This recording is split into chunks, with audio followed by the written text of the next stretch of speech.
Welcome back to my next playthrough series. This time we're continuing on with Aeons and Legacy. We're into Chapter 5 now. We did actually manage to win the first 4 chapters. This one, though, The Darkest Night, I'm sure is going to be nasty. So we're going to read the introduction to Chapter 5 here in a second and see what it says for us to do for setup. So this video is going to be introduction and setup. And then we will get into gameplay in the next episode because there's actually quite a bit to cover here for the setup for The Darkest Night. Alright, I hope this is nice and focused. This is Chapter 5 Introduction. No one saw the breach open at the edge of your camp, a dark void hidden against the night sky. No one saw the fog slip under the breach, creeping slowly towards New Gravehold until it was too late. You wake to shouts of alarm as the camp is enveloped. With every breath you take in a little more fog, you notice your crystals cracking, susceptible to some poison in the air. A faint figure moves through the gloom, grabbing survivors and draining them of life. Read the front of L35. Chapter 5, Introduction continued. You jump back as a twisted breach opens just in front of you. Zaxos rushes out looking panicked. I made it, he says breathlessly. I got here in time. Malister rushes over, covering his mouth in the fog. What is this? Zaxos laments. The Nameless are no longer content to wait for us. This one consumes the unprepared. We should have left their breaches open, studied them. We could have then taken their power for our own. I just need to. The fog begins to thicken around you as Zaxos' last words become muddled. The Nameless has sectioned you off, thinking you easy prey. And we're going to read the back of this card. Alright, continuing on. It says open playmat labeled 5. That's the one you saw at the very beginning of the video. Open stop deck 5, which I've already done. Combine all the Haze Fiend Nemesis cards with the basic cards used in the last game to form the Nemesis deck. I've already set that all up, following the instructions of page 10. Do not reveal any cards beyond stop 5. I haven't put them back in the box. And resolve the setup instructions for the Haze Fiend. Okay, we're going to be taking a look at the Haze Fiend here in a second. Open Insight 10 and apply all rulebook stickers to the rulebook. There were 2 new stickers added. I'll show you those here in a second. And then you fight the Haze Fiend. Read the front of card L36 after your first game versus the Haze Fiend. Alright, let's take a look at those 2 quick rule updates. And then we're going to take a look at the Haze Fiend. Oh boy. And I think it makes sense to take a look at the Haze Fiend setup before we read the rulebook because it actually applies. So this is the Haze Fiend for Chapter 5. Each player writes their name at the bottom of each of their crystals. I've already done that as well. You'll see that here in the gameplay when it happens next episode. It says, at first we didn't know what the Haze Fiend was. Reports had come in a mysterious fog enveloping our camps, appearing and vanishing within an hour, leaving several dead and wounded behind. We had no idea it was a Nameless, and that the fog was its natural camouflage. If not stopped, Haze Fiend will travel from camp to camp, extinguishing all life until it reaches New Gravehold. We will do what we can to prepare, but we cannot always be vigilant. I fear it will come when we're eating or sleeping. We'll look at the back of this card, which is the actual Nemesis and his abilities. But let's take a look at those 2 quick rules. So I've written the names on the crystals of each of our 2 players, Dethmaydn and Astria, and we'll take a look at the 2 rules quickly, and we're going to look at the other side of this, which is pretty nasty. And this should be focusing okay. So basically we've added a sticker here on the setup page. It says during setup, players must use the crystals that have their names written at the bottom to build their starting hand and deck. This includes those with flawed stickers on them. Yeah, players choose the location of the flawed crystals in both their starting hand and deck. We'll take a look at one other rule, and then we're going to take a look at those stickers. Alright, and the other rule that was added is degrade. When a Nemesis card forces a player to degrade a card, that player must destroy a card that costs 2 ether or more. Then the player may gain a card of the same type from any supply pile which costs less than the cost of the destroyed card and place it into their hand. If a player cannot degrade a card, the player suffers 2 damage. Ouch, that's going to be nasty. Alright, let's take a look at those stickers. So when we open Insight 10 pack, we end up getting these stickers, which is gain an ether that cannot be used to buy a spell. So our cracked crystals, ether can't be used for spells, and then there's little icon things that you put on the card to show that they're different. Then they want the crystals that are not cracked. Alright, let's take a look now at the Haze Fiend. Oh boy. Right here he is, the Haze Fiend. I hope it's focusing. And he has 75 health. Unleash. Haze Fiend gains 1 Nemesis token. Oh boy. At the end of any Nemesis turn in which the Haze Fiend has 2 or more Nemesis tokens, it fractures a crystal. Any player places a flawed sticker on one of their non-flawed crystals in their hand or discard pile suffers 2 damage.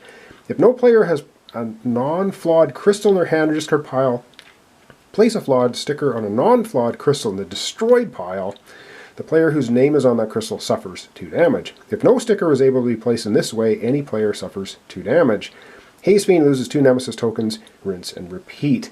And it says flawed crystals will remain flawed throughout the remainder of the game of Aeons and Legacy. When playing a Legacy character outside of this campaign, you just use non-flawed crystals. Players must use the flawed or non-flawed crystals, bearing the names to their build starting deck in hand in subsequent games Aeons and Legacy. Do not add flawed stickers if there are none left, and do not replay this chapter if you lose this game. So this is a one-shot, win or lose, 75 health, and he's going to be cracking our crystals. Oh, great. Now we're going to take a look at the cards that we have available to purchase for the game. We'll take another quick look at Dethmaydn, and we'll take another quick look at Astria as well. Okay, so I'm sort of 50,000 feet here because I want this to be able to focus properly. So our first gem is the Soothing Torporine. Gain 2 ether or silence a minion. This really helped us out last time, costing 3 ether. The next one we have is the Phased Portalite. Gain 2 ether. If your 3 breach is open, gain an additional ether. This is really good for Astria. You'll see why here in a minute. Entangled Shard costing 4. This one, of course, costs 4 as well. Gain 2 ether. If you have 3 or more charges, gain a charge. That's very good as well. And then we get into our relics. We have the Neural Wreath costing 4. Focus a player's breach. Any player can prep a spell in hand. Like that one. And we have a new one this time. The Reality Stabilizer. You gain 2 charges and silence a minion. Excellent. Costing 6 though. A little tougher to get. And we have the old standby. The Fire Chakram. Deal 2 damage. Costing 2. We have the Force Transfusion costing 4. Deal 3 damage. If you have 3 or more charges, gain a charge. And we have the Gravity Node of 5. Any player discards a card in hand. If they do, deal 4 damage. And my favorite one is the Bending Beam. Deal 2 damage. If the spell is cast from Open Breach 3, deal 3 additional damage. So this can be dealing 5 damage, costing 5. Those are the cards for purchase in this game. Let's take now another quick look at Astria and Dethmaydn, and then we're going to take a look at the setup, I guess, of the entire game. Alright, here we have the lovely Dethmaydn, and she's got her Bug Zapper spell, of course, which is deal 1 damage. If damage to a minion, deal additional damage, and she also has an extra ability now at the end of 4, which is and gain a charge. She also has Ignite. At the start of your first turn of the game, gain 2 charges, which is awesome. Her Bug Smasher, when she fills up all of her charges and spends them all, is deal 7 damage to a minion. And I'll show you her crystals now have her name written on them.